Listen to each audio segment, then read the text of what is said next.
Bismillahirrahmanirrahim. Assalamualaikum warahmatullahi wabarakatuh. Apa kabar semuanya, teman-teman semua yang ada di membership An-Nabawi Store? Yang dengar kali ini mudah-mudahan baik-baik saja dalam lindungan Allah Subhanahu wa taala, diberikan kesehatan, semakin berkah rezekinya. Mungkin yang kurang sehat, semoga diberikan kesehatan dan disembuhkan dari segala macam penyakit. Amin amin ya rabbal alamin. Nah, pada video kali ini saya akan bahas yang namanya goal atau target atau tujuan. Goal itu apa sih?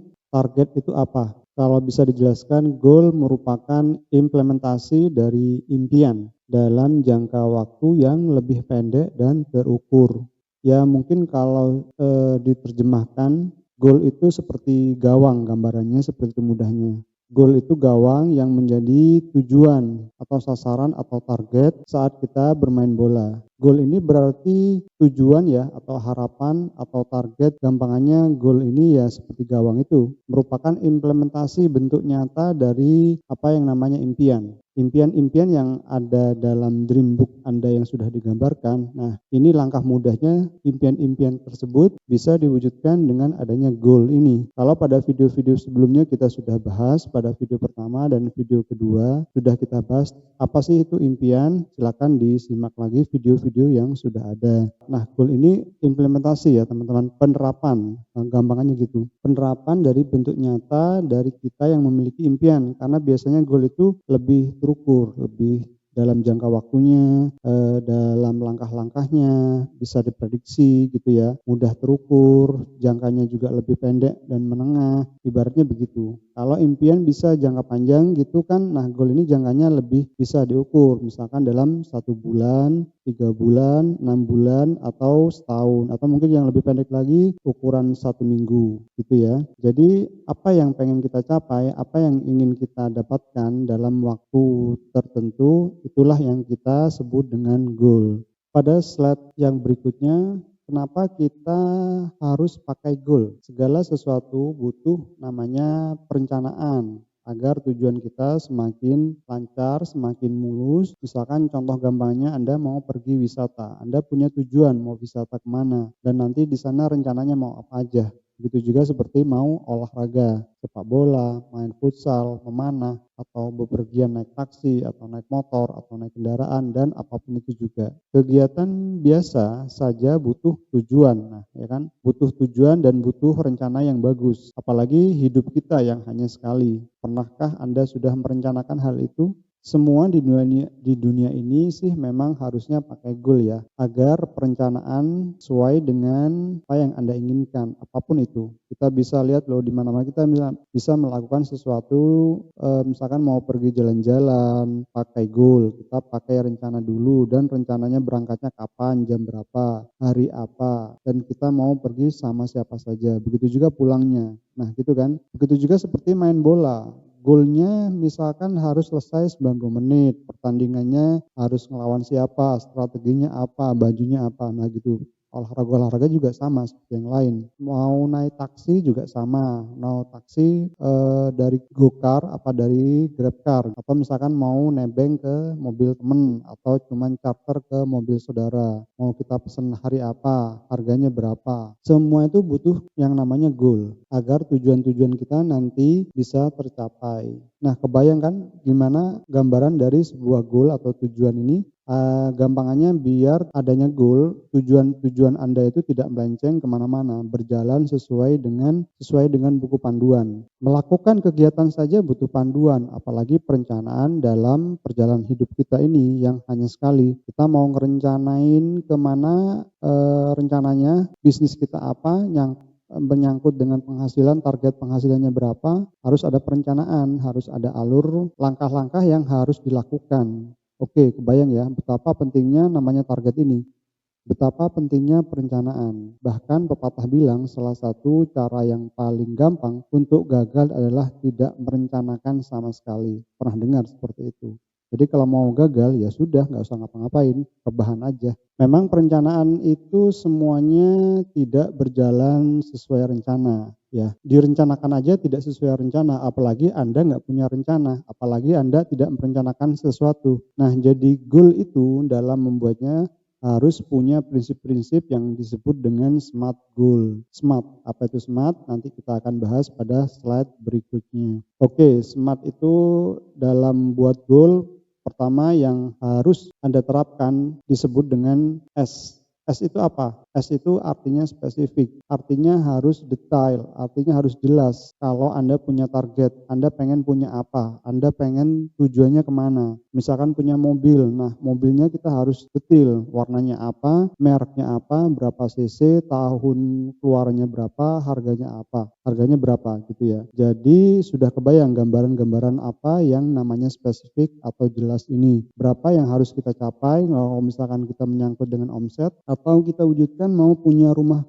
berapa luasnya, di mana letaknya, lokasinya, apa yang dekat dengan orang tua kita atau satu kota, atau misalkan dekat dengan mertua, atau misalkan mau dekat dengan sekolah anak, gimana arsitekturnya, yang minimalis atau yang biasa aja, atau yang bergaya mewah, atau yang asal bisa ditempatin aja. Harganya juga berapa, misalkan apakah harga 300 juta, 500 juta gitu ya. Berarti gambaran-gambaran penghasilan kira-kira berapa tuh yang harus ada targetnya, yang harus ada gambarannya. Walaupun kelihatannya masih jauh nih dari apa yang kita dapatkan sekarang. Tapi nggak apa-apa, perencanaan aja dulu. Goalnya aja dulu Anda tulis berapa tahun, kira misalkan dalam 5 tahun dari sekarang, berarti 1 tahun yang akan kita kejar. Nah, berapa tuh kalkulasi? Jadi ada segala sesuatunya spesifik gitu ya. Misalkan mau lunas hutang, berapa total hutangnya yang Anda miliki, harus Anda bayar ke siapa aja. Kenapa? Karena kalau Anda lihat prinsip-prinsip atau impian-impian itu sudah terwujud atau harus diwujudkan, sifatnya bersifat memaksa. Ya, jadi yang memaksa itu adalah impian-impian Anda, bukan kondisi atau keadaan Anda yang memaksa. Paham kan ya? Seperti yang kita sudah jelaskan pada video pertama kali tentang masalah pola pikir, 2 sikap yang harus Anda kuasai sebelum terjun dalam dunia bisnis apapun, termasuk bisnis mentorship ini. Kalau nggak memaksa berarti itu bukan impian Anda. Jadi sudah kita jelaskan pada video sebelumnya, silakan Anda simak dan silakan tonton. Impian apa yang bisa memaksa Anda ke titik ya. Kalau misalkan nggak terwujud, nah itu bukan impian. Pokoknya harus terwujud gitu ya. Yang intinya bisa memaksa keadaan dan butuh segera. Kemudian yang selanjutnya M, kita sudah bahas SMART, S-nya itu spesifik, harus jelas. Kemudian kita M ini apa? Measurable ini artinya adalah ya terukur. Terukur ini artinya setelah kita punya detail gambaran impian, misalkan harga mobil 200 juta, berarti harus ditabung berapa dalam 1 bulan gitu ya. Anda sudah punya gambaran itu. Jika ingin 2 tahun lagi diwujudkan, berarti kalau 200 juta kan sebulan harus nabung 8,5 juta, kira-kira seperti itu. Berarti penghasilan kita tambah biaya hidup, tambah bayar-bayar apa segala macamnya ya. Taruhlah berarti cocoknya 20 juta nih penghasilan kita. 8,5 jutanya ditabung, gimana? Dapat penghasilan 20 juta dalam 1 bulan. Jadi targetnya bisa diukur oleh capaiannya kapan aja. Kemudian yang prinsip ketiga, A-nya ini apa? Achievable atau biasa dicapai atau masih realistis dengan kemampuan kita. Realistis dengan kondisi yang apa yang bisa kita lakukan. Bukan sesuatu yang sangat tidak masuk akal atau tidak terjangkau. Misal baru join hari ini jadi reseller An-Nabawi Store, pengennya dalam 1 bulan ke depan penghasilan 1M. Bisa nggak? Bisa aja. Bisa nggak bisanya realistis berat banget, tapi kalau bulan depan misalkan 5 tahun itu mungkin gitu ya. Jadi cek goal dari kita itu apa, realistis nggak? Kalau misalkan realistis, oke, lanjutkan. Kalau misalkan kayaknya nggak realistis nih atau nggak bisa dicapai, ya lupakan. Tapi jangan lupa misalkan penghasilan Anda sekarang itu 1 juta, pengennya 10 juta. Anda bilang nggak realistis, itu masih realistis gitu ya, kita sesuaikan tinggi kinerjanya. Berarti 10 kali lipat lebih keras daripada sebelumnya. Kemudian yang R berikutnya, Prinsip SMART berikutnya adalah R atau disebut dengan reasonable atau alasan-alasan yang kuat. Kenapa Anda pengen goal itu terwujud? Mobil, kendaraan, rumah, lunas utang, pengen umroh, pengen wisata ke tempat yang belum pernah kunjungi. Alasan-alasan kenapa? Atau pengen bayar hutang misalkan, atau pengen pendapatan atau penghasilan 10 juta. Pengen penghasilan 20 juta dalam sebulan, itu harus punya alasan yang sangat kuat. Kenapa? Ingat lagi prinsipnya, impian-impian itu nggak bisa ditawar, harus terwujud. Berarti kalau kata-kata harus berarti ada sesuatu yang kuat, yang memicu kita bilang ini nggak bisa, saya harus dapat tuh, harus punya alasan. Nah, cari alasannya kenapa? Ya kalau nggak bisa diwujudkan risikonya apa? Nah, yang paling penting kalau Anda ada alasan yang kuat, berarti kan ada risiko juga yang menyertainya. Jika tidak terwujud, nah itu Anda harus cari tahu masalahnya apa, risikonya apa. Kalau misalkan impian-impian itu tidak terwujud.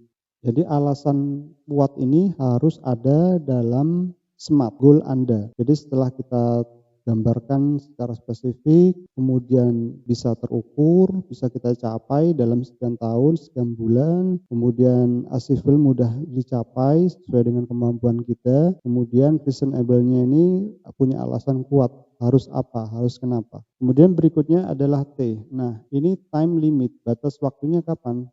1 bulan kah? 1 bulan tujuan kita ini harus tercapai, atau misalkan 1 tahun 6 bulan, atau kapan ini? Dan ini harus jelas, ada batas waktunya. Misalkan dalam 30 hari saya sudah melunasi hutang, atau dalam 3 bulan penghasilan saya sudah 10 juta, tidak bisa menunda. Kalau nggak ada batas waktunya, artinya itu bukan tujuan yang jelas dan Anda bisa saja melenceng dari atau bisa terlena ke hal-hal yang lain yang tidak sesuai dengan tujuan Anda. Akhirnya apa? Waktunya ya tertunda-tunda, akhirnya nggak terwujud. Nah, dalam membuat goal itu ada 5 prinsip itu ya.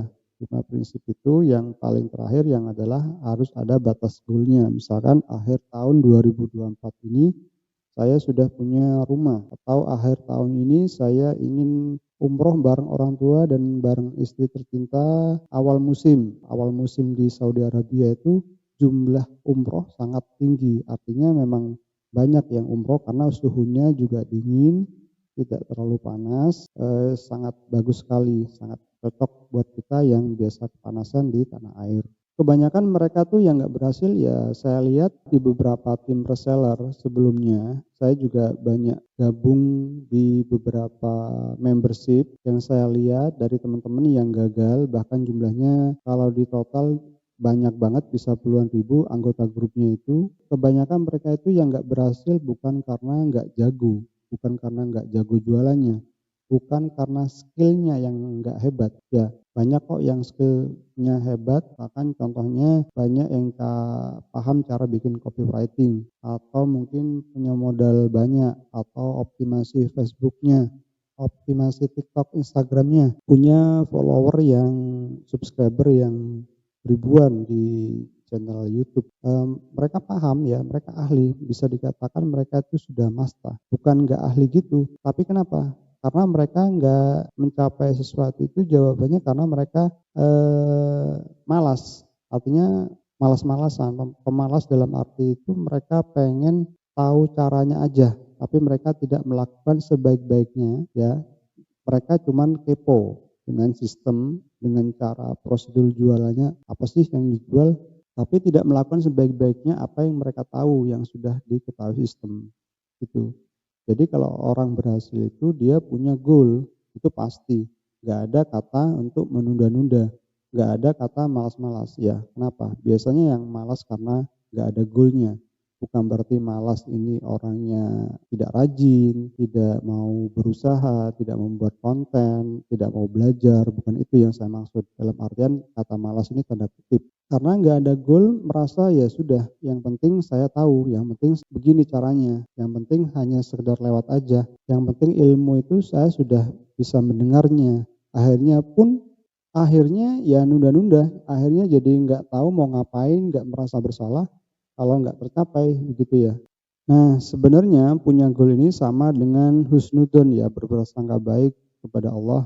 Allah itu akan memberikan sesuatu sesuai dengan apa yang kita pikirkan, apa yang kita inginkan, apa yang kita prasangkakan kepada Allah. Allah akan merubah nasib suatu kaum jika kaum itu mau merubahnya, begitu. Nah, hidup kita prasangka baik dari diri kita sebenarnya ya, jadi kalau kita lihat goal itu semacam SMART ini, bahkan mentor-mentor terkenal pun juga menggunakan SMART. Sebenarnya banyak sistem goal ini, tapi yang paling banyak dan paling mudah adalah SMART ini. SMART ini sebenarnya sama dengan prinsip berdoa ya, gampangannya begitu. Jadi berdoa kemudian ikhtiar. Ikhtiarnya ini yang paling mudah dengan SMART. Kalau kita berdoa, prinsip itu kita bawa, misalkan ini Anda bisa baca sendiri di sini ya. Ya Allah yang Maha Kuasa, misalkan yang Maha Pemurah, tempat hamba minta satu-satunya izinkan hambamu menyampaikan apa yang ingin hamba wujudkan. So, insya Allah bisa terwujud.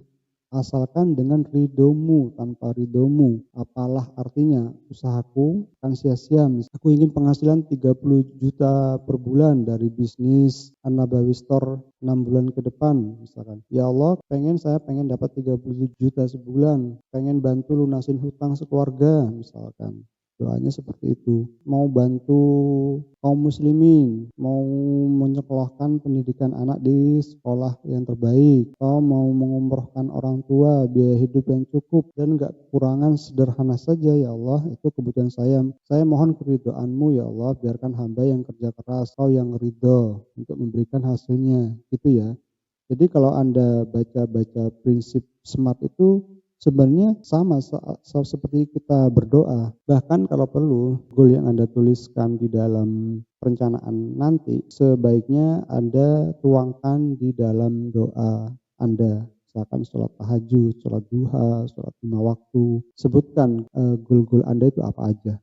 Mulai dari spesifiknya, mulai dari mudah tercapainya, mulai dari alasan kuat Anda untuk goal itu tercapai, dan begitu waktunya. Jadi Anda minta ridho Allah Subhanahu wa taala buat yang kaum muslimin, gitu ya.